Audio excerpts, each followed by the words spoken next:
अस्सलाम वालेकुम। Welcome back to CS circuit. उम्मीद है कि आप सब खैरियत से होंगे।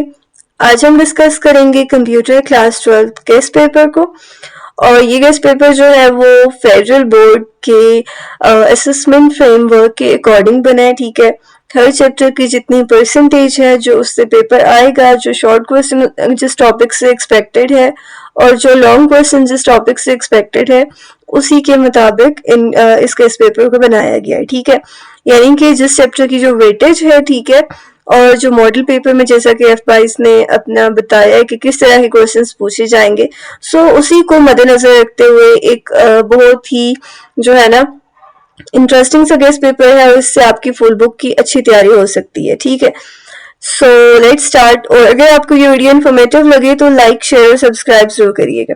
सबसे पहले हम क्लास 12 का पेपर पैटर्न देख लेते हैं। टोटल मार्क्स हैं 75। ठीक है, ऑब्जेक्टिव के मार्क्स होंगे 13, सब्जेक्टिव 62।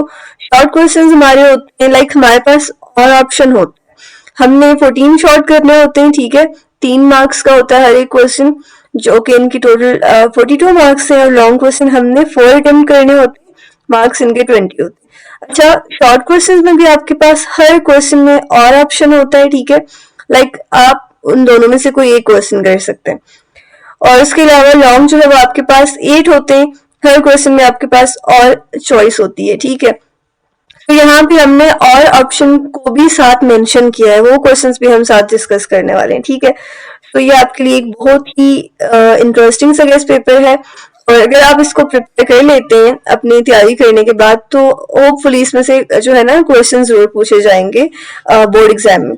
उसके अलावा ये एचईके बोर्ड के लिए भी बहुत हेल्पफुल है। सही है, क्योंकि सेम बुक ही जो है ना दोनों फेडरल और एचईके में पढ़ाई जा रही है अब।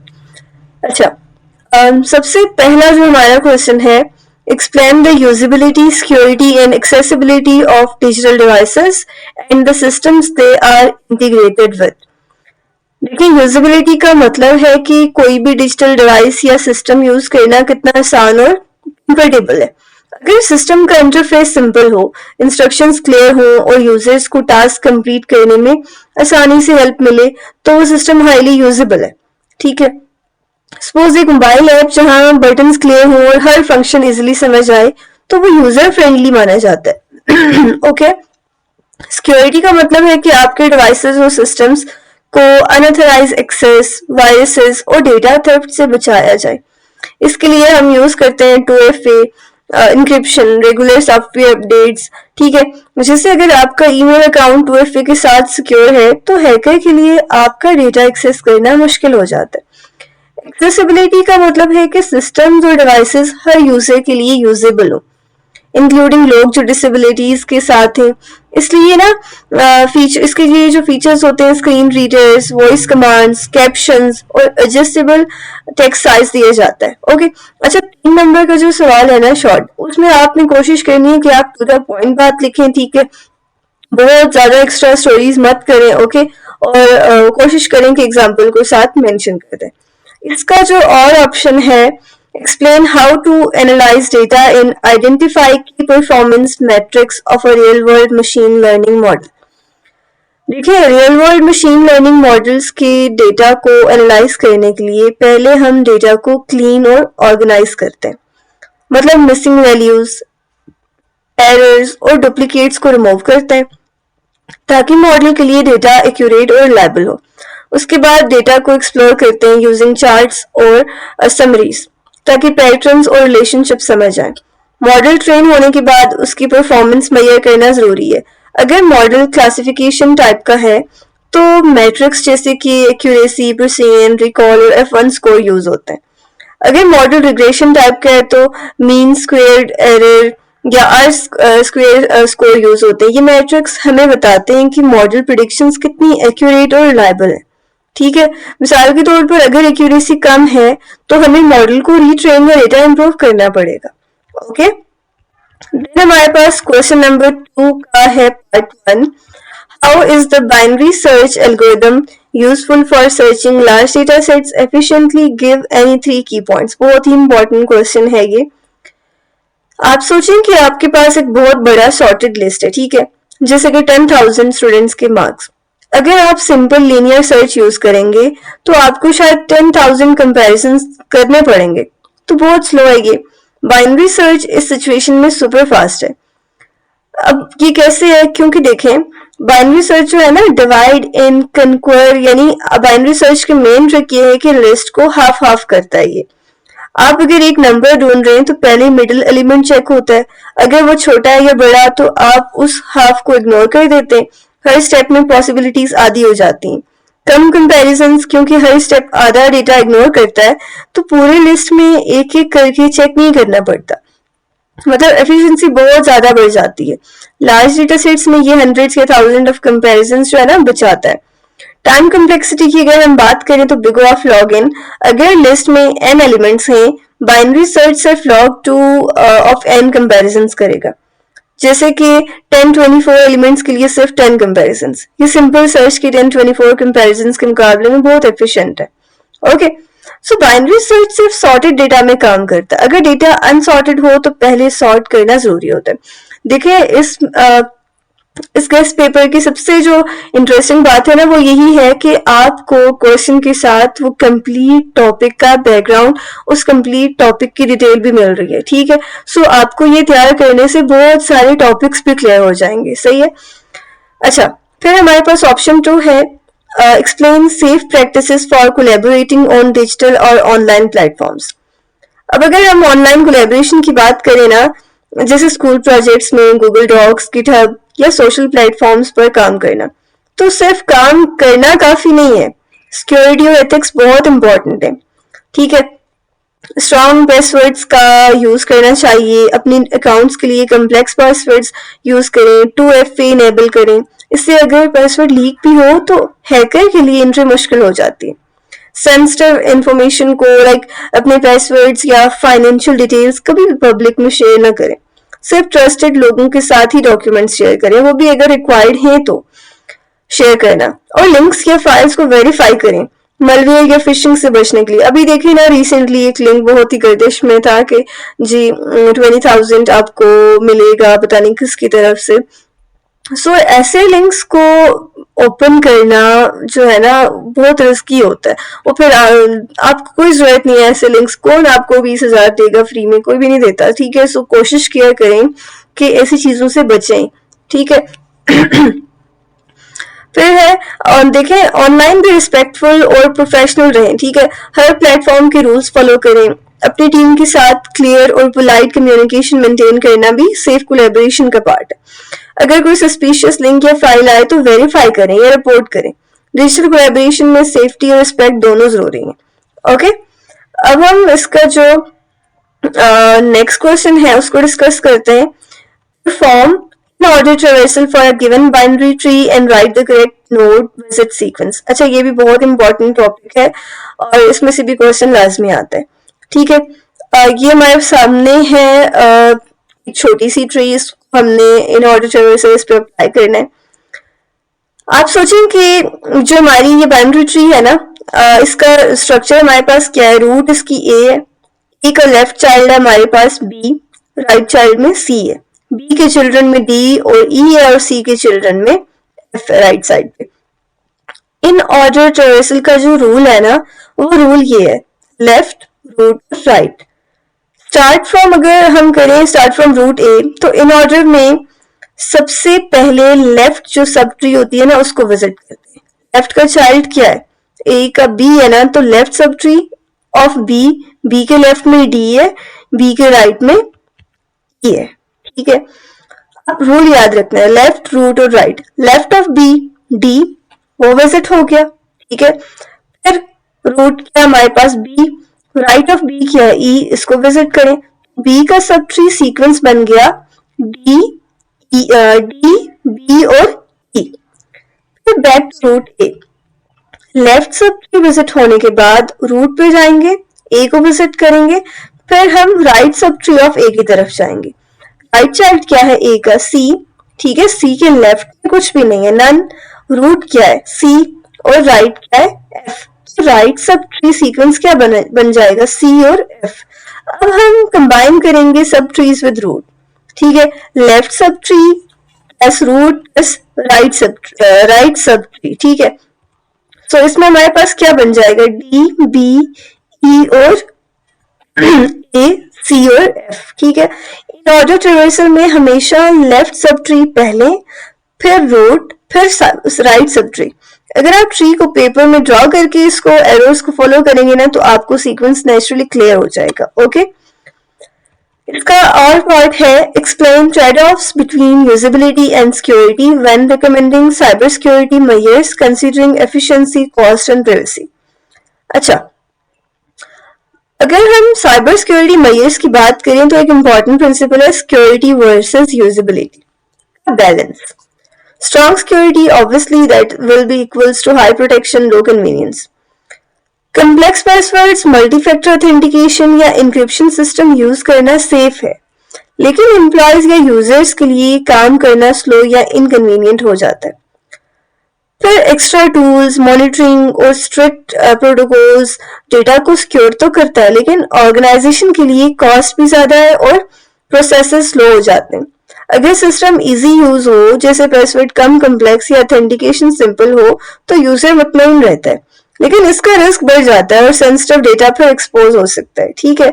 इसका सोल्यूशन ये है कि ऑर्गेनाइजेशंस को वो मेजर्स चूज करनी चाहिए जो डेटा को सेफ रखे, ठीक है। सिक्योरिटी यहाँ पे आ गई हमारी, यूजर्स का काम एफिशिएंट रखे, यूजेबिलिटी, कॉस्ट और रिसोर्सेज को कंट्रोल करे, कॉस्ट एफिशिएंसी जरूरी है, प्राइवेसी मेंटेन करे। अच्छी साइबर सिक्योरिटी वो है जो यूजर्स को फ्रस्ट्रेट न करे, साइमल्टेनियसली थ्रेट्स को भी मिनिमाइज करे। सिंपल एग्जांपल गूगल या बैंकिंग एप्स, स्ट्रॉन्ग ऑथेंटिकेशन है प्लस इजी जो है ना यूजर इंटरफेस का कॉम्बिनेशन होता है, ठीक है। फिर हम बात करते हैं question number 4। Students will form hypothesis and perform hypothesis testing on a data set, explain the steps. सोचें कि आपके पास एक डेटा सेट है, जैसे स्टूडेंट्स के मार्क्स या सेल्स का डेटा, और आपने कुछ अजम्पशन टेस्ट करनी है। स्टैटिस्टिकल वर्ल्ड में इस अजम्पशन को ना हाइपोथेसिस टेस्टिंग कहते हैं, ओके, क्योंकि हम अजम्पशन से कोई रिजल्ट नहीं निकाल सकते, ओके। टेस्टिंग जरूरी है। नल और अल्टरनेटिव हाइपोथेसिस की अगर हम बात करें, नल ये H0 H0 से शो होता है और अल्टरनेटिव H1 से। ये जो है ना ये डिफॉल्ट असम्पशन होती है। For example new teaching method से स्टूडेंट स्कोर में कोई फर्क नहीं आएगा, ठीक है। अल्टरनेटिव हाइपोथेसिस H1 की अगर हम बात करें, ये असम्पशन H0 का अपोजिट या इम्प्रूवमेंट सजेस्ट करती है, यानी कि न्यू टीचिंग मेथड से स्टूडेंट स्कोर इम्प्रूव होंगे। अब जो होता है ना हमारे पास सिग्निफिकेंस लेवल अल्फा, ये डिसाइड करता है कि यूजुअली 0.05, मतलब अगर हम 5% चांस से गलत होते हैं तो भी रिजेक्ट कर सकते हैं। फिर एप्रोप्रिएट स्टैटिस्टिकल टेस्ट सेलेक्ट करते हैं, टी टेस्ट, उसके अलावा ANOVA, depending on data type, okay. Data gather करें और टेस्ट स्टैटिस्टिकली कैलकुलेट करें, साथ ही पी वैल्यू कैलकुलेट होती है जो बताती है कि रिजल्ट रैंडम चांस से आया या मीनिंगफुल है, ठीक है। डिसीजन मेकिंग का फिर स्टेप आता है हमारे पास।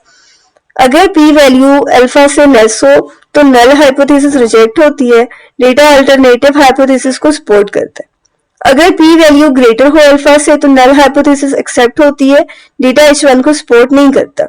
सिंपल अगर हम देखें तो assumption सपोर्टेड है या rejected. Example new method students का स्कोर इंप्रूव करता है, H1 सपोर्टेड, ठीक है।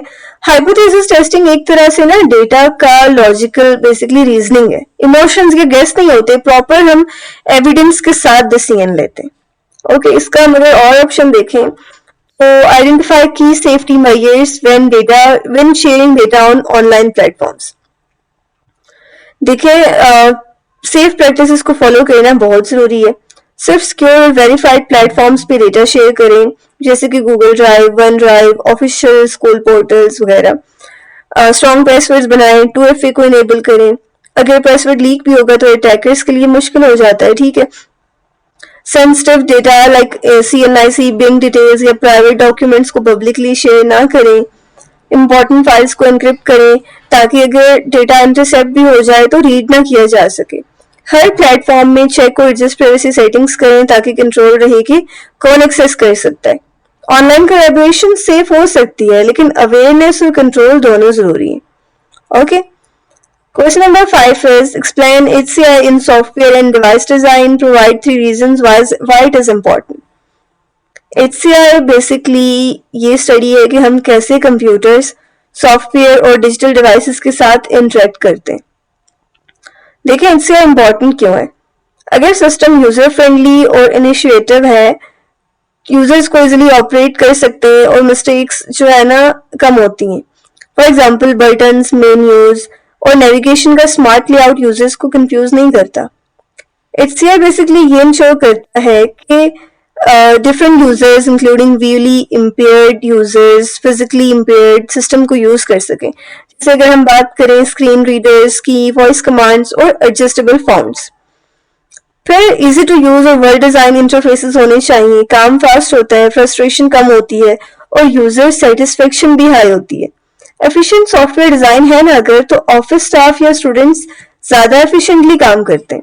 ठीक है, HCI का गोल सिर्फ ब्यूटी नहीं है, बल्कि ईज, एफिशिएंसी और कंफर्ट है। अगर HCI स्ट्रांग होगी तो सिस्टम सेफ, प्रोडक्टिव और एंजॉयबल होता है। ओके, और option is discuss security threats like phishing or identity theft and explain methods such as 2FA, biometrics and secure transmission to prevent them. बहुत ही interesting question है और आजकल बहुत ही कॉमन भी है इसके जो कॉन्सिक्वेंसेज हैं फिशिंग के, आइडेंटिटी थेफ्ट के। आप सोचें कि आपका पर्सनल डेटा ऑनलाइन है, email, social accounts, bank info. यहाँ अटैकर्स का गोल है कि इंफॉर्मेशन को चुराना। दो कॉमन थ्रेट्स हो सकती हैं। एक फिशिंग यानी कि जालसाजी, जैसे आप मछली को पकड़ने के लिए जाल बिछाते हैं ना, उसी तरह से जो कोई आपके पास स्कैमर होता है, हैकर या कोई भी बंदा है, वो आपके सामने एक जाल बिछाता है। माइट भी आपको बड़ी आई कैचिंग सी ईमेल्स भेजे, congratulations, you won a prize, you won a lottery, इस तरह के कुछ कीवर्ड्स होते हैं। अब फेक ईमेल्स या वेबसाइट्स के थ्रू लोगों को अपने क्रेडेंशियल्स एंटर करने पर फोर्स करना होता है। आपको एक ईमेल आएगी, क्लिक करो और पासवर्ड अपडेट करो, लेकिन फेक साइट हो सपोज करते हैं वो। आइडेंटिटी थेफ्ट, अटैकर्स आपकी पर्सनल इंफॉर्मेशन यूज करके फ्रॉड करते हैं। बैंक अकाउंट ओपन करना या लोन्स लेना आपकी आइडेंटिटी के थ्रू। ठीक है, इसके जो प्रिवेंशन के मेथड्स हैं, 2FA है, हम इसको बारहा डिस्कस कर चुके हैं। I am not gonna repeat this again. फिर बायोमेट्रिक्स सिक्योरिटी है, fingerprint, face ID, retina scan, physical identity verify करना। ये इजी और सिक्योर है क्योंकि बायोमेट्रिक्स कॉपी करना मुश्किल है। Secure data transmission, online data send करते वक्त इंक्रिप्शन और HTTPS यूज करना। मतलब डेटा ट्रेवल करते हुए हैकर्स को रीडेबल फॉर्म में नहीं मिलता। इन 3 मेथड्स को कंबाइन करना बेस्ट प्रोटेक्शन देता है। Password plus 2FA plus secure transmission plus biometrics. Alright. Next one is a company needs to store hierarchical employee data. Which data structure would you recommend and why? Okay. अगर company के पास CEO, managers, employees का data है और हमें reporting levels और hierarchy दिखानी है, तो ट्री डेटा स्ट्रक्चर बेस्ट है। अब ट्री क्यों बेस्ट है? हायरार्की रिप्रेजेंटेशन, यानी हम रूट को कह लेते हैं CEO है, child nodes managers, grand child nodes employees under each manager. Tree naturally levels और सबऑर्डिनेशन शो करती है। ठीक है, ऑर्गेनाइज, आप इसको ना साथ में छोटी सी डायग्राम भी बना सकते हैं, that will be more effective.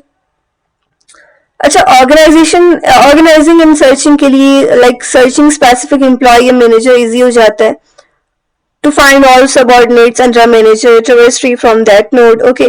Organizational chart या tree diagram में hierarchy clear और understandable होती है। ठीक है, और option is explain how to create data visualization using Python, SQL और R. डेटा विजुअलाइजेशन का गोल होता है कम्प्लेक्स डेटा को सिंपल और अंडरस्टैंडेबल फॉर्म में दिखाना। इसके अगर हम स्टेप्स देखें तो डेटा कलेक्शन एंड क्लीनिंग, पहले रॉ डेटा कलेक्ट करो, मिसिंग वैल्यूज, डुप्लीकेट्स और एरर्स क्लीन करो। फिर जो है ना, अगर आपने पाइथन चूज की है तो उसकी लाइब्रेरीज मैटप्लॉटलिब, पांडास, सीबॉर्न वगैरह, आर ली है तो ggplot2, लैटिस, या एसक्यूएल है तो query data, then connect to visualisation tools like Power BI, Tableau और पाइथन आर। फिर विजुअलाइजेशन की आप टाइप चूज करते हैं।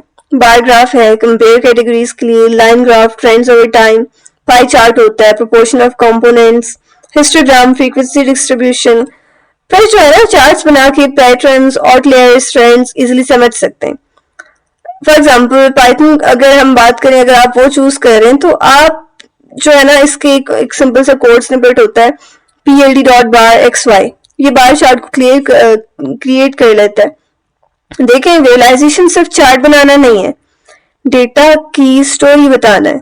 क्लियर इंटरेक्टिव ग्राफ्स यूजर्स के लिए बहुत इंफॉर्मेटिव होते हैं। ओके देखें अभी आपका एक छोटा सा क्वेश्चन है ना, उसके साथ आपका पूरे का पूरा टॉपिक क्लियर हो रहा है। That's why I am recommending you this one guest paper कि आप इसको एंड तक जरूर देखें, ताकि आपको जो इम्पोर्टेंट टॉपिक्स है ना उनकी सारी हायरार्की, उनकी सारी स्टोरी क्लियर हो जाए, आप पेपर में अच्छे से उसको अटेम्प्ट कर सकें। ओके Alright, फिर है जी what are the important factors to consider when implementing cyber security measures? जब भी ऑर्गेनाइजेशन में साइबर सिक्योरिटी मेजर्स इंप्लीमेंट करें, हमेशा स्मार्ट बैलेंस रखना जरूरी है। 3 इंपॉर्टेंट फैक्टर्स को आपने याद रखना है। पहले ये कि एक्सेस करें कि ऑर्गेनाइजेशन को क्या रिस्क फेस करने पड़ सकते हैं। Banking system, high risk of fraud, fishing, identity theft. School system है तो मीडियम रिस्क हो सकता है, मोस्टली प्राइवेसी इश्यूज। फिर सिक्योरिटी मेजर का बजट और रिसोर्स रिक्वायरमेंट चेक करें। मल्टी लेयर फायरवॉल्स और एडवांस्ड मॉनिटरिंग टूल्स एक्सपेंसिव होते हैं। ऑर्गेनाइजेशन को डिसाइड करना होगा कि कौन से टूल्स रियलिस्टिक हैं। सिक्योरिटी स्ट्रांग हो लेकिन यूजर्स का काम स्लो या फ्रस्ट्रेटिंग ना हो। Complex passwords plus multiple verification steps protect करते हैं लेकिन काम स्लो करते हैं। Okay user privacy and sensitive data protection को हमेशा कंसीडर करें। बैलेंस्ड अप्रोच, सिक्योर, प्रैक्टिकल और यूजर फ्रेंडली सिस्टम्स। ठीक है, साइबर सिक्योरिटी सिर्फ हाई टेक टूल्स नहीं है, smart planning plus awareness plus practical design का कॉम्बिनेशन है। ओके फिर हमारे पास है इसका और option, explain how to analyse की performance matrix of a machine learning model. अगर हम मशीन लर्निंग मॉडल ट्रेन करते हैं, नेक्स्ट स्टेप है इवेल्युएट करना कि मॉडल कितना एक्यूरेट है। क्लासिफिकेशन मॉडल जैसे accuracy, total correct predictions by total predictions. फिर इसमें प्रिसीजन आती है, रिकॉल, उसके अलावा F1 स्कोर। ठीक है, F1 स्कोर बेसिकली प्रिसीजन और रिकॉल का हार्मोनिक मीन होता है, बैलेंस को चेक करता है। रिग्रेशन मॉडल्स होते हैं, MSE mean square error, average square difference between predicted and actual. Okay फिर इसका पर्पस देखिए, मैट्रिक्स शो करते हैं कि मॉडल की रिलायबिलिटी और करेक्टनेस। एनालिसिस के बाद मॉडल इंप्रूव कर सकते हैं, फीचर्स ऑप्टिमाइज कर सकते हैं और बेटर डिसीजंस ले सकते हैं। ठीक है, जो मशीन लर्निंग है ना, मशीन लर्निंग में इवैल्यूएशन मैट्रिक्स ही गाइड है कि मॉडल प्रैक्टिकल और रिलायबल है या नहीं। Okay question number 8 is how can usability and security be balanced on digital devices, provide examples. Digital devices में स्ट्रॉन्ग सिक्योरिटी और ईज ऑफ यूज दोनों चाहिए होते हैं। अगर सिक्योरिटी बहुत ज्यादा स्ट्रिक्ट हो तो फ्रस्ट्रेशन होती है, अगर इजी हो तो रिस्क होता है। बैलेंस कैसे अचीव कर सकते हैं? बायोमेट्रिक्स के थ्रू, फिंगरप्रिंट या फेस रिकॉग्निशन। ठीक है, strong security plus fast login. Users को कम्प्लेक्स पासवर्ड्स या कोड्स याद नहीं रखने पड़ते। 2FA extra layer of protection होती है। SMS code, app notification, quick और सिंपल डिजाइन से वर्क फ्लो डिस्टर्ब नहीं होता। Automatic updates, device automatically updates, security patches. ठीक है, यूजर्स काम करते रहते हैं, सिस्टम सेफ रहता है। इसका गोल ये होता है कि सेंसिटिव डेटा को प्रोटेक्ट करे, एफिशिएंसी को मेंटेन रखे और डिवाइसेस को ना it will gonna make devices user friendly without compromising security. Okay usability और सिक्योरिटी को बैलेंस करने का जो असल में जो लॉजिक है ना, strong plus simple plus seamless design. Okay और ऑप्शन को अगर हम देखें तो apply complex algorithms on data structures such as trees और बाइनरी सर्च। आप सोचें कि आपके पास बहुत बड़ा डेटा सेट है, जैसे हमने अभी रिसेंटली क्वेश्चन में भी डिस्कस किया था। ठीक है, जैसे कि 10,000 स्टूडेंट्स के मार्क्स, तो ये एक ह्यूज कंपनी के एम्प्लॉयज का डेटाबेस। अगर सिंपल सर्च करेंगे तो आपको टाइम लगेगा। कम्प्लेक्स एल्गोरिथम्स और स्ट्रक्चर डेटा जो है ना यूज करने से एफिशिएंसी बहुत बढ़ जाती है। बाइनरी सर्च करेंगे अगर यूज तो डेटा को हाफ्स में डिवाइड करें, हर स्टेप में सर्च स्पेस आधी हो जाती है और ये लार्ज डेटा के लिए एफिशिएंट है। Pre-traversal algorithms in order, pre-order, post-order, systematically nodes visit करते हैं. बाइनरी सर्च ट्री में इन ऑर्डर ट्रेवर्सल से सॉर्टेड ऑर्डर में डेटा मिल जाता है.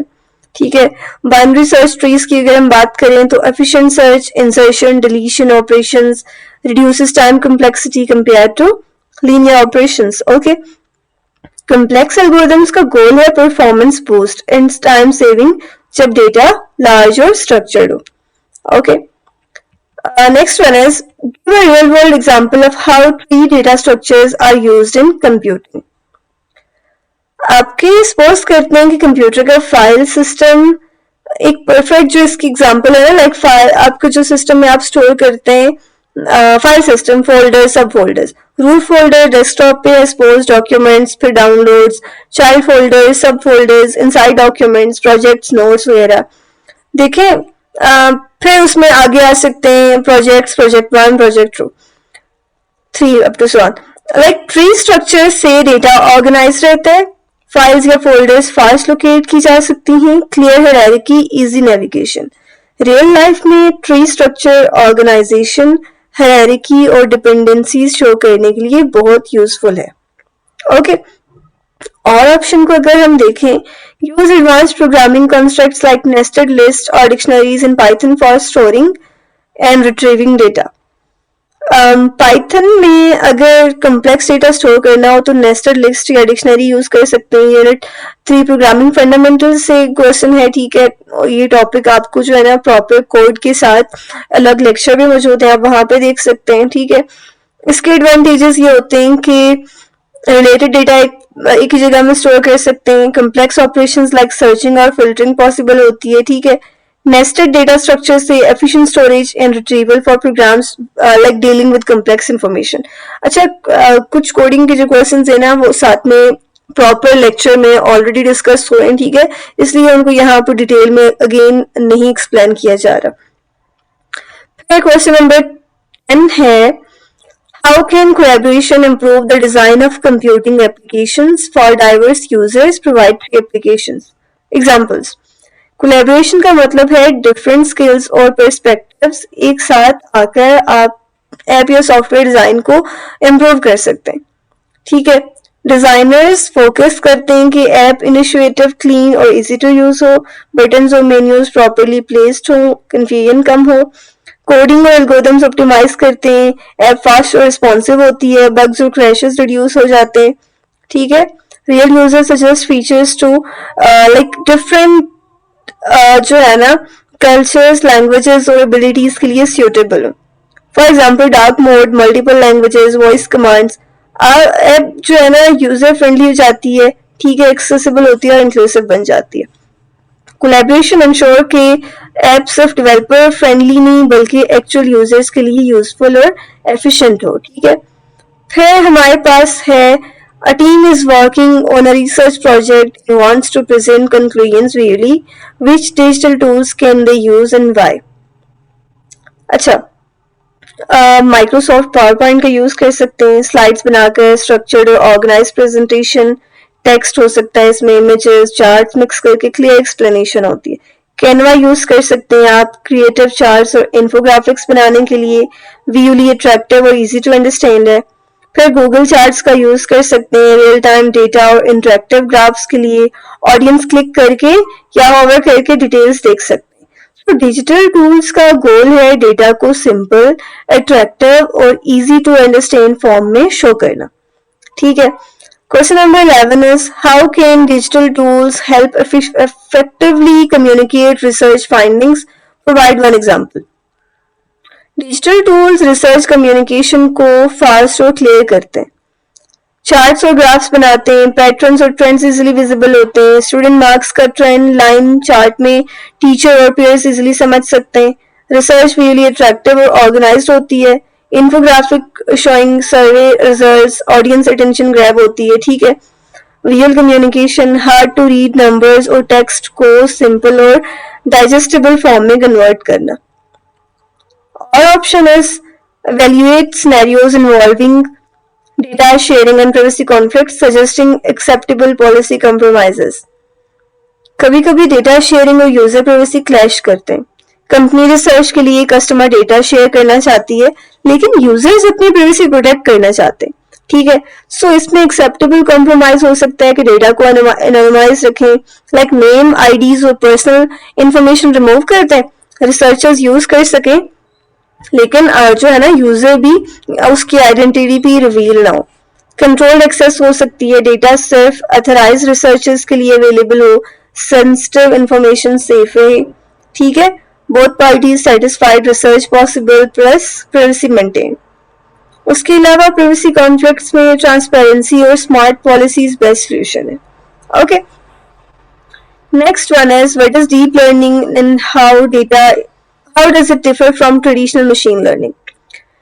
एक टाइप जो है ना डीप लर्निंग, मशीन लर्निंग की एक टाइप है जो आर्टिफिशियल न्यूरल नेटवर्क्स यूज करती है। लार्ज डेटा सेट से ऑटोमेटिकली पैटर्न्स लर्न करते हैं, images recognize cats, speech, voice assistants, text translate language.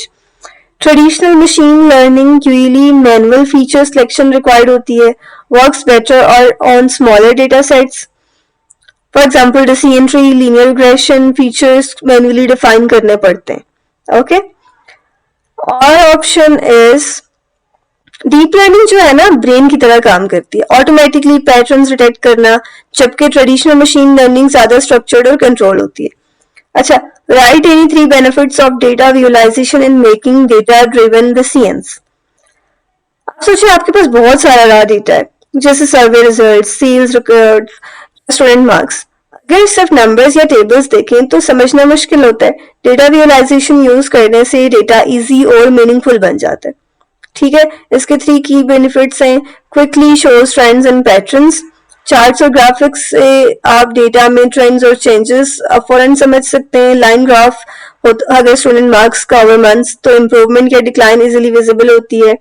Basically it simplifies complex data, complex numbers और स्टैटिस्टिक्स को विजुअल फॉर्म में कन्वर्ट करना इजी टू अंडरस्टैंड होता है, जैसे आप पाई चार्ट में कर लें। बेसिकली जो है ना मार्केट शेयर होते हैं डिफरेंट कंपनीज के, उनको अंडरस्टैंड करना आसान होता है। फिर बेटर डिसीजन मेकिंग, जब डेटा क्लियर दिखाई देता है तो इन्फॉर्म डिसीजंस लेना इजी होता है। मैनेजर सेल्स डेटा चार्ट देखिए डिसाइड कर सकता है कि कौन सा प्रोडक्ट प्रमोट करना चाहिए। विजुअलाइजेशन का मेन गोल है नंबर्स को स्टोरी में कन्वर्ट करना, जिसे यूजर्स क्विकली समझ सकें। Question number 13 is how can cloud computing enhance accessibility and performance for online learning platforms? Cloud computing का मतलब है इंटरनेट के थ्रू रिमोट सर्वर्स पे रिसोर्सेज और सर्विसेज यूज करना। ऑनलाइन लर्निंग प्लेटफॉर्म्स में ये बहुत फायदेमंद है। How it helps accessibility anywhere, students और टीचर्स इंटरनेट से कहीं भी कोर्सेज और मटेरियल्स एक्सेस कर सकते हैं। For example, home, library, mobile, tablets, and platform. Okay. Improved performance, cloud servers simultaneously बहुत users handle कर सकते हैं, प्लेटफॉर्म स्लो नहीं होता, smooth learning experience, easy resource management, teacher students files, assignments, lectures easily store कर सकते हैं, तो कोलैबोरेशन और फीडबैक फास्ट हो जाती है। ओके, क्लाउड कंप्यूटिंग जो है ना फ्लेक्सिबल, स्केलेबल और रिलायबल लर्निंग एनवायरनमेंट प्रोवाइड करता है। क्वेश्चन इसका जो और ऑप्शन है, improving usability and accessibility for visually impaired users. Websites को इंक्लूसिव और यूजर फ्रेंडली बनाने के लिए यूजिबिलिटी और एक्सेसिबिलिटी इम्प्रूव करना जरूरी है, स्पेशली विजुअली इम्पेयर्ड यूजर्स के लिए। हाउ इट हेल्प्स, टेक्स्ट और इमेजेस को ऑडियो फॉर्मेट में कन्वर्ट करना, विजुअली इम्पेयर्ड यूजर्स कंटेंट समझ सकें। ठीक है, क्लियर नेविगेशन होती है, इजी मेन्यूज, हेडिंग्स और consistent layout users confidently explore कर सकें। टेक्स्ट और बैकग्राउंड में हाई कंट्रास्ट होता है, रीडेबिलिटी इंप्रूव होती है, वेबसाइट इंक्लूसिव बन जाती है, यूजर्स इजीली इंटरेक्ट करते हैं विदाउट फ्रस्ट्रेशन।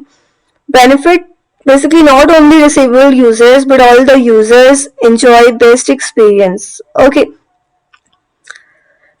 एक्सेसिबिलिटी इंप्रूव होती है तो वेबसाइट को एफिशिएंट, इंक्लूसिव और यूनिवर्सली यूजेबल जो है ना उसकी वजह से बन जाती है और फिर लोगों को फायदा होता है। Next one is last short है ये, ठीक है। Design an idea for computing application relevant to Pakistan using IoT, cloud computing और ब्लॉकचेन। अच्छा, एक्सपोज करते हैं कि पाकिस्तान में ना अगर हम बात करें वाटर की कोई जो है ना वेस्टेज एक सीरियस प्रॉब्लम है, तो इस प्रॉब्लम को स्मार्ट टेक्नोलॉजी से सॉल्व किया जा सकता है यूजिंग आईओटी और क्लाउड कंप्यूटिंग, ठीक है, and blockchain as well. IoT sensors water tanks और पाइपलाइंस में सेंसर्स लगाए जाएं, sensors real time water level और लीकेज डिटेक्ट करें। फिर क्लाउड इंटीग्रेशन करके हम जो है ना डेटा सेंसर से क्लाउड सर्विस में सेंड होता है, तो क्लाउड ऑटोमेटिकली एनालाइज और स्टोर करता है, यूजर्स और अथॉरिटीज को अलर्ट या नोटिफिकेशंस मिलते हैं। फिर जो यूजर ऐप है, मोबाइल ऐप या वेबसाइट के थ्रू यूजर्स चेक कर सकें वाटर के लेवल को, अलर्ट मैसेजेस आने चाहिए, ठीक है। सो बेसिकली इसका फायदा क्या होगा कि पानी कम जो है ना पानी का जो वेस्ट है वो कम हो जाएगा, फार्म्स और हाउस होल्ड्स को टाइमली सप्लाई मिलेगी, यूजर इंस्टेंटली रिएक्ट कर सकता है, ठीक है। सो बेसिकली आईओटी क्लाउड और ब्लॉकचेन का जो कम्बिनेशन है ना, real time monitoring, predictive alerts और डेटा ड्रिवन डिसीजन मेकिंग में बहुत हेल्प प्रोवाइड करता है। ओके, और option is explain HCI in terms of usability, ethical, social and environmental considerations. आप सोचेंगे कुछ क्वेश्चन रिपीट हो रहे हैं। सो बेसिकली ये फेडरल बोर्ड के असेसमेंट फ्रेमवर्क के मुताबिक सेम टॉपिक से कुछ चीजें पूछी जा रही हैं, सो आपके पेपर में भी इसी तरह से आएंगी, ठीक है। HCI को हम ऑलरेडी डिस्कस कर चुके हैं, यूजिबिलिटी भी हमने देख ली है कि क्या होती है, ठीक है। एथिकल कंसिडरेशंस की हम बात करते हैं, प्राइवेसी और सिक्योरिटी को प्रोटेक्ट करना, यूजर डेटा एनक्रिप्ट और अथराइज करे, अनएक्सेसिबल जो है ना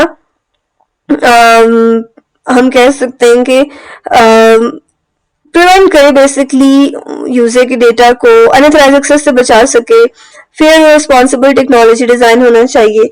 सोशल इम्पैक्ट, टेक्नोलॉजी एक्सेसिबल और इंक्लूसिव होनी चाहिए, विजुअली इम्पेयर्ड यूजर्स के लिए स्क्रीन रीडर्स, मल्टीपल लैंग्वेजेस, ठीक है। environmental considerations, energy efficient और sustainable devices, ठीक है। safe, fair, efficient, sustainable technology create करना इसका basically goal होता है। HCI सिर्फ इंटरफेस डिजाइन करना नहीं है, बल्कि user experience, ethics and sustainability का कम्बिनेशन है।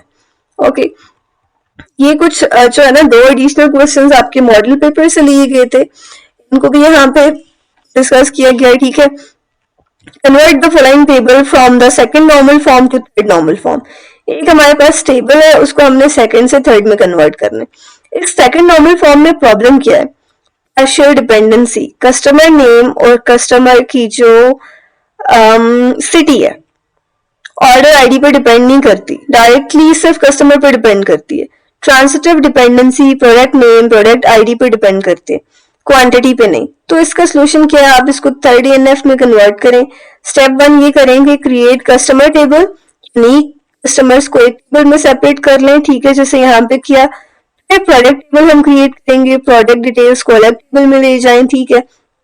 और स्टेप 3 में हम ऑर्डर टेबल, ऑर्डर्स को और क्वांटिटी को कंबाइन करें कस्टमर आईडी और प्रोडक्ट आईडी के साथ, ठीक है। अब इसका रिजल्ट हमारे पास क्या आएगा? कोई पार्शियल डिपेंडेंसी नहीं रहेगी, कोई ट्रांजिटिव डिपेंडेंसी नहीं रहेगी, टेबल आपका फुली नॉर्मलाइज्ड, एफिशिएंट और कंसिस्टेंट।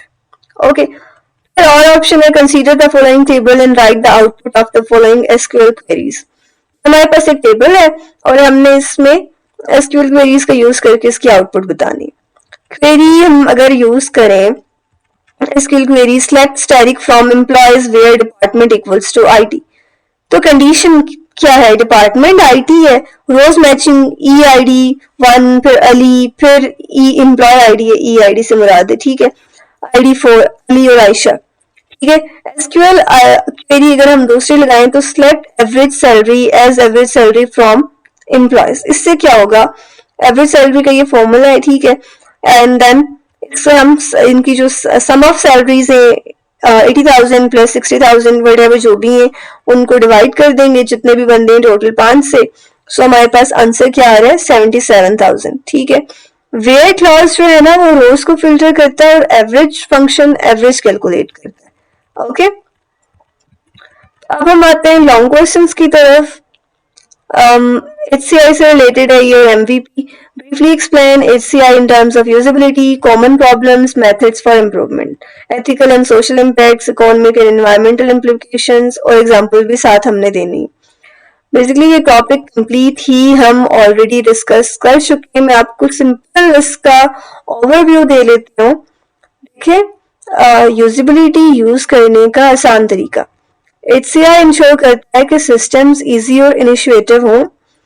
ठीक है, जैसे हमने मोबाइल ऐप की बात की थी, अगर वो जितनी अच्छी डिजाइन होगी, जितने सिंपल उसमें नेविगेशन होगी, उतना उसको यूज करना आसान होगा.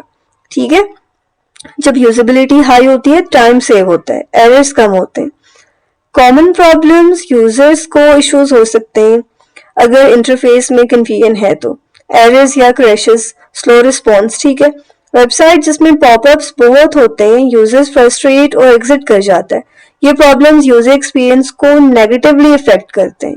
Okay, methods for improvement, user testing, real users test करें, प्रॉब्लम्स आइडेंटिफाई होती हैं, नेविगेशन क्लियर होनी चाहिए, मेन्यूज और बटन्स लॉजिकली प्लेस्ड होने चाहिए. ठीक है, फिर ट्यूटोरियल्स हो, गाइड्स हो, फीडबैक कलेक्शन हो. यूजर्स का फीडबैक सिस्टम इम्प्रूव करने में यूज होता है, बहुत हेल्पफुल होता है.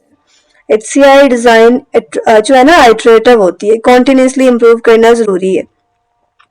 इसका और इसके अलावा एथिकल और सोशल इम्पैक्ट की अगर हम बात करें तो सेंसिटिव यूजर डेटा जो है ना वो सेफ रहना चाहिए. टेक्नोलॉजी सबके लिए एक्सेसिबल होनी चाहिए, screen readers, visually impaired users के लिए. ठीक है, फिर इसमें जो फिफ्थ फैक्टर है economic and environmental implications. Efficient HCI time और मनी सेव करना, एनर्जी एफिशिएंट सिस्टम्स, इलेक्ट्रिसिटी और रिसोर्सेज कम यूज होने चाहिए. ओके, तो बेसिकली HCI का मकसद है यूजर फ्रेंडली, फेयर और सस्टेनेबल सिस्टम डिजाइन करें जो यूजर एक्सपीरियंस इंप्रूव करे और सोसाइटी और एनवायरनमेंट को बेनिफिट दे. और ऑप्शन में देखें, explain the concept of minimum viable product and its importance in business validation. Give a practical example of an MVP for a startup और डिजिटल एप्लीकेशन. MVP का मतलब है प्रोडक्ट का सबसे सिंपल वर्जन जिसमें सिर्फ एसेंशियल फीचर्स होते हैं. इसकी जो पर्पस है, मार्केट में आइडिया टेस्ट करना without full development, expensive full product बनाने से पहले फीडबैक लेना, समझ आता है कि क्या वर्क करेगा और क्या नहीं. ठीक है, जैसे हमने बात की थी चैप्टर में भी, एक आप फूड डिलीवरी ऐप बना रहे हैं तो इसके एसेंशियल फीचर्स हो सकते हैं show restaurants, place orders, make payments. Initial जो लॉन्च है इसमें अगर हम बात करें, यूजर ट्राई करते हैं, फीडबैक कलेक्ट होता है, एक्स्ट्रा फीचर्स ऐड करते हैं जैसे रेटिंग्स, ऑफर्स, डिस्काउंट्स. ठीक है, सो MVP real market validation plus gradual improvement का टूल है. ठीक है, MVP सिंपलेस्ट प्रोडक्ट वर्जन होता है विद एसेंशियल फीचर्स. आप आइडिया को टेस्ट करते हैं रियल मार्केट में, मनी आपका बच जाता है, आपका रिस्क के इश्यूज कम होते हैं. ठीक है, फिर हम बात करते हैं क्वेश्चन नंबर 2, hypothesis और security से related questions हैं दोनों. A researcher wants to study the effect of a new teaching method on student performance. ये हमने लेक्चर में भी बड़े अच्छे से डिस्कस किया था. null hypothesis डिफाइन करें, alternative hypothesis, p values का रोल. ठीक है, देखें एक रिसर्चर को सपोज करते हैं कि उसने डिसाइड किया कि वो स्टडी करेगा नई मेथड का इफेक्ट स्टूडेंट परफॉर्मेंस पे. तो नल हाइपोथेसिस स्टेटमेंट जो कहता है कि नया टीचिंग मेथड का कोई इफेक्ट नहीं है, H0, H0, नए मेथड से स्टूडेंट्स के स्कोर में कोई फ़र्क नहीं आया. H1 कहता है कि नया टीचिंग मेथड इफेक्ट रखता है, नए मेथड से स्टूडेंट्स के स्कोर्स इम्प्रूव या चेंज होंगे. तो H0 को रिजेक्ट करना मतलब है मेथड का एक्चुअल इफेक्ट. P वैल्यूज़ का रोल अगर हम बात करें, P वैल्यू एक स्टैटिस्टिकल मेजर है जो बताती है कि रिज़ल्ट रैंडम चांस से हो सकते हैं या नहीं. इंटरप्रिटेशन अगर हम इसकी बात करें, small P value less than 0.05, H0 को रिजेक्ट करें, न्यू टीचिंग मेथड का इफेक्ट है. Large P value greater than 0.05, H0 reject नहीं होता, एविडेंस नहीं है कि मेथड का इफेक्ट है. ठीक है, फिर बात करते हैं हम जो है ना फाइंडिंग्स को चार्ट्स और ग्राफ्स के थ्रू शो करना इजी और क्लियर होता है. ठीक है, बार चार्ट के थ्रू आप कर सकते हैं, कंपेयर करें average scores of control group versus new method group. Line graph का यूज़ कर सकते हैं, स्टूडेंट्स की जो वीकली रिपोर्ट्स हैं उसमें दिखा सकते हैं, pie chart percentage of students improved versus unchanged. Okay, alright, इसका जो और ऑप्शन है वो है explain why security methods are important for protecting digital data, discuss the role of following 2FA biometric cryptography. डिजिटल दुनिया में ना डेटा हैकर्स, थेफ्ट और अनऑथराइज एक्सेस के लिए वल्नरेबल है। सिक्योरिटी मेथड्स इसलिए ज़रूरी हैं कि सेंसिटिव डेटा सेफ, प्राइवेट और ट्रस्टवर्दी रहे। 2FA हम ऑलरेडी डिस्कस कर चुके हैं, ठीक है। जैसे आपके मोबाइल बैंकिंग ऐप में जब आप लॉगिन करते हैं तो वो लॉगिन के साथ साथ आपको OTP भी सेंड करता है। अगर आप वो OTP वेरीफाई करते हैं तभी आप लॉगिन कर पाते हैं, ठीक है। मतलब दो तरह की आपके पास सिक्योरिटी मेजर्स आ जाती हैं। अच्छा, बायोमेट्रिक आपके आइडेंटिटी कंफर्म करना, फिंगरप्रिंट, फेस, आइरिस स्कैन, ठीक है। ये पासवर्ड से स्ट्रॉन्ग है और यूनिक भी होती है ये, क्योंकि हर बंदे की यूनिक है, कोई चोरी नहीं कर सकता, ठीक है। फ़ोन अनलॉक करना फिंगरप्रिंट या फेस रिकग्निशन से। क्रिप्टोग्राफी डेटा को इनक्रिप्ट करना, अनऑथराइज यूज़र रीड नहीं कर सकते, जैसे bank transactions, email, sensitive files, only decryption की होल्डर ही डेटा एक्सेस कर सकता है, ठीक है। सो बेसिकली इसकी इम्पॉर्टेंस ये है कि सेंसिटिव इन्फॉर्मेशन प्रोटेक्ट रहती है, प्राइवेसी मेंटेन रहती है, ठीक है, और लोग कॉन्फिडेंट फील करते हैं ऑनलाइन प्लेटफॉर्म्स पे। ओके, ऑलराइट, सिक्योरिटी मेथड्स ना डिजिटल डेटा को सेफ रखते हैं। ओके, 2FA बेसिकली एक एक्स्ट्रा स्टेप है। बायोमेट्रिक्स हम ऑलरेडी डिस्कस कर चुके हो, क्रिप्टोग्राफी भी। अच्छा, अब हम बात करते हैं क्वेश्चन नंबर 3, इमर्जिंग टेक्नोलॉजीज़ और AI इन एजुकेशन से हैं ये दोनों क्वेश्चंस, ठीक है। टॉपिक मेंशन किए हुए हैं साथ। Emerging technologies are shaping Pakistan's digital future, explain why IoT is important for smart cities और smart agriculture in Pakistan. 3 points, suggest 2 ways blockchain could enhance security in Pakistan.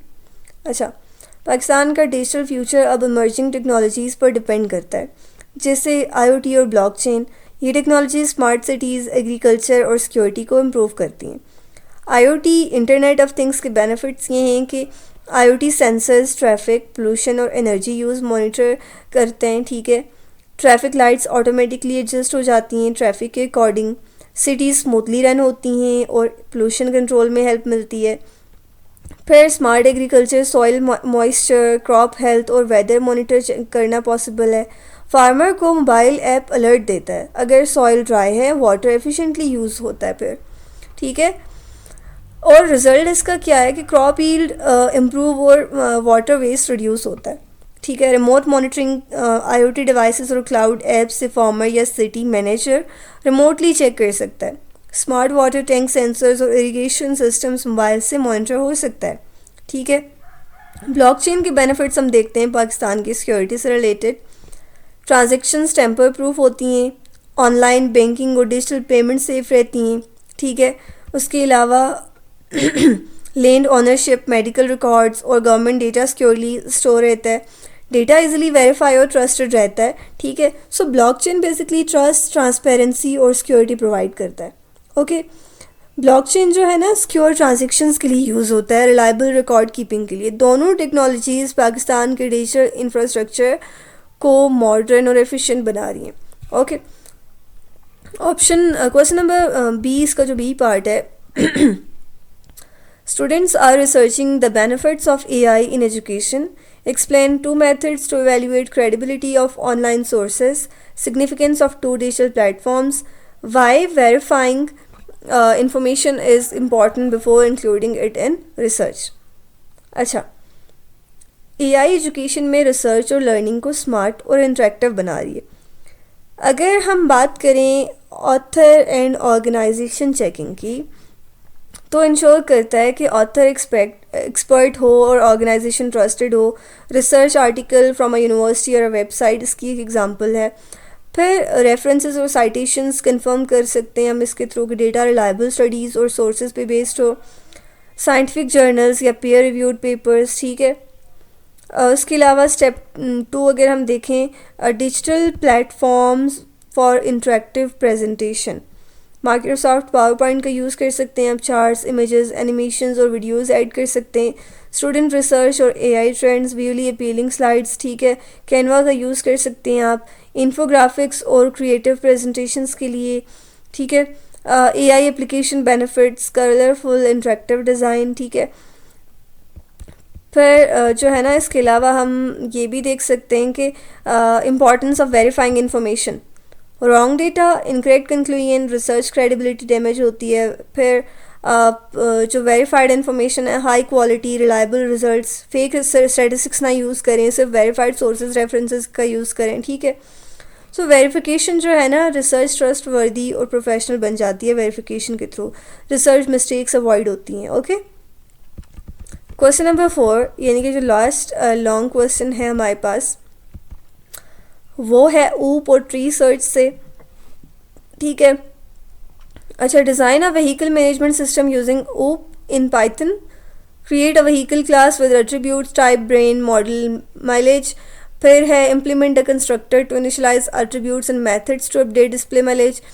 और उसके बाद है create two vehicle objects, update their mileage and display details. So ये आपके सामने code है एक, ठीक है। सबसे पहले हमने व्हीकल क्लास को डिफ़ाइन किया। क्लास व्हीकल ये ब्लूप्रिंट डिफ़ाइन करता है कि जो हर व्हीकल ऑब्जेक्ट के लिए यूज़ होगा। इनिट का मतलब है, इनिट कंस्ट्रक्टर है जो ऑब्जेक्ट क्रिएट होने पर ऑटोमेटिकली एट्रीब्यूट्स इनिशियलाइज करता है, ठीक है। Self dot vehicle type, self dot brand, self dot model, self dot mileage, हर व्हीकल का स्पेसिफिक डेटा स्टोर करते हैं। कंस्ट्रक्टर इंश्योर बेसिकली कि हर ऑब्जेक्ट के साथ इनिशियल स्टेट सेट हो जाए। Step 2, method to update mileage, यहाँ पे हमारे पास है। पर्पस इसका ये है कि ये मेथड व्हीकल के माइलेज को अपडेट करने के लिए यूज़ हो रहा है, ठीक है। Self dot mileage, new mileage मतलब ओल्ड माइलेज रिप्लेस हो जाता है न्यू वैल्यू से। मेथड्स अलो बिहेवियर ऐड करना, ऑब्जेक्ट्स में सिर्फ डेटा स्टोर करना ही काफ़ी नहीं होता। फिर step 3, method to display vehicles, ठीक है। इसका पर्पस ये है कि ये मेथड व्हीकल को सारे एट्रीब्यूट्स को रीडेबल फॉर्मेट में प्रिंट करता है। \n जो है ना, ये जो \n है, ये बेसिकली रीडेबिलिटी के लिए एक ब्लैंक लाइन ऐड करता है, ठीक है। यहाँ पर ये मेंशन है ये। अच्छा, स्टेप 4 में हम क्या करते हैं, क्रिएट व्हीकल ऑब्जेक्ट्स, कहाँ गया, यहाँ इस व्हीकल 1 और व्हीकल 2 ऑब्जेक्ट्स बनाए जाते हैं। व्हीकल क्लास से एट्रीब्यूट्स पास करते हैं कंस्ट्रक्टर में, हर ऑब्जेक्ट का यूनिक डेटा है, ठीक है। फिर अपडेट करते हैं, फिर हम डिस्प्ले कर देते हैं रिजल्ट्स को। अच्छा, अपडेट ऑब्जेक्ट्स के माइलेज को डायनेमिकली अपडेट करना, कार की माइलेज इंक्रीज 20,000 से 22 तक, इनकैप्सुलेशन का यूज़ हुआ डेटा और बिहेवियर क्लास के अंदर मैनेज हो जाते हैं, ठीक है। फिर हम जो है ना इन्फॉर्मेशन, अपडेटेड इन्फॉर्मेशन को स्क्रीन पर डिस्प्ले कर रहे हैं, डिस्प्ले व्हीकल डिटेल्स के थ्रू। सो सिंपल ये हमारे पास ऊप का वर्जन है। Class blueprint, object real instance, constructor attributes initialise किए, मेथड्स बिहेवियर को डिफाइन किया और आउटपुट यूज़र फ्रेंडली, और आपको एक क्लियर आउटपुट मिलेगी जब आप इस कोड को रन करेंगे, ओके। यूनिट 3 से ये क्वेश्चन है, ठीक है। फिर है a company manages its organisational hierarchy using a tree graph strata structure. Company की ऑर्गेनाइजेशनल हायरार्की को ट्री ग्राफ में रिप्रेजेंट करना है हमने, ठीक है।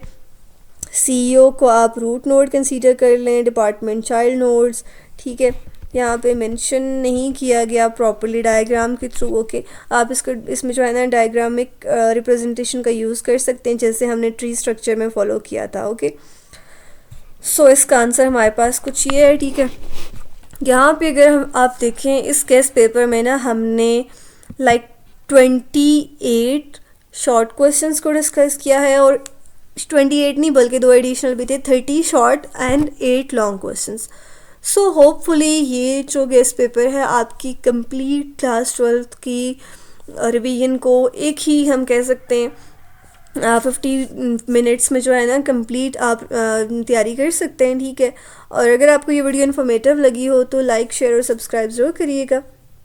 होपफुली आपके एग्ज़ाम्स बहुत अच्छे होंगे, ठीक है। Best of luck for your exams, and मिलते हैं नेक्स्ट वीडियो में। अपना ख्याल रखिएगा। अल्लाह हाफ़िज़।